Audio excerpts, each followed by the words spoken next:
This week's Parsha is Parshas Pinchas. Parshas Pinchas, we have the very unique idea of how the land of Israel was inherited. So normally the way it works, and this is really straightforward things, is that those who are alive inherit the property of the deceased, right? You have a person, he dies, he has 5 acres, he has 5 children, 5 children each get 1 acre. When it came to how the Jewish people divided the land of Israel, there was a very unique situation, and the Gemara describes the situation as the dead people inheriting from the living people. What does that mean? Let me explain.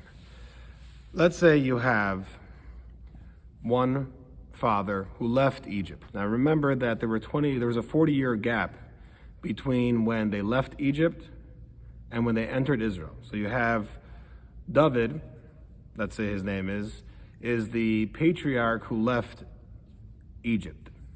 He had 2 children, Shmerel and Beryl. Shmerel had 1 kid and Beryl had 9 children. So now, let's say according to the splitting of the land, each one of those 10 grandchildren of David were to get 1 acre, just to simplify things.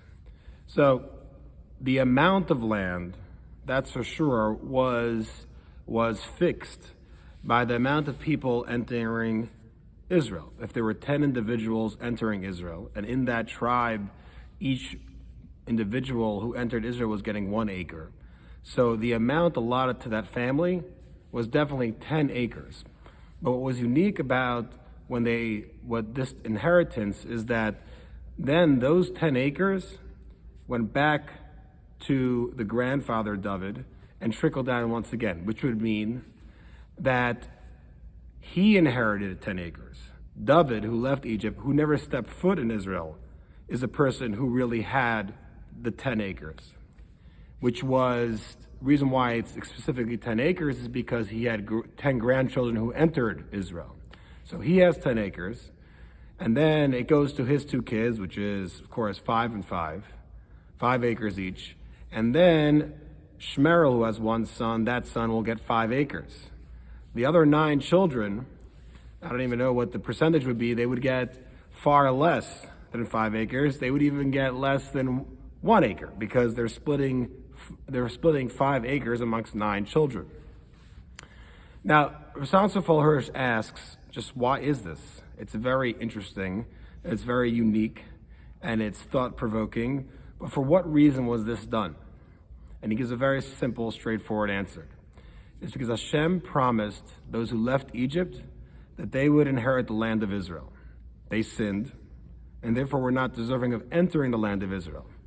But nonetheless, Hashem promised them that they would inherit the land of Israel, and so they did, in this fashion. That the amount of land that they were allotted was dependent on who entered Israel. And the way it was split up was dependent on them themselves because they actually inherited that land, even though they had passed a long time ago. They inherited that land, gave it to their 2 kids, right? 10 acres to David, split between Shmerel and Beryl, 5 and 5. And then even though Shmerel has 1 child and Beryl has 9 children, Shmerel's kid will get 5 acres. And amongst the 9 children of Beryl, they'll have to split 5 acres also. So the reason why it was done was because Hashem promised those who left Egypt that they would inherit the land of Israel, and so they did. In this week's written Dvar Torah, we address the question of what does it mean to be a zealot, the paradox of who Pinchas was, and how this audacious act defines Pinchas, but doesn't define him exactly as a zealot. This was a zealous act. Please enjoy. Have a good Shabbos.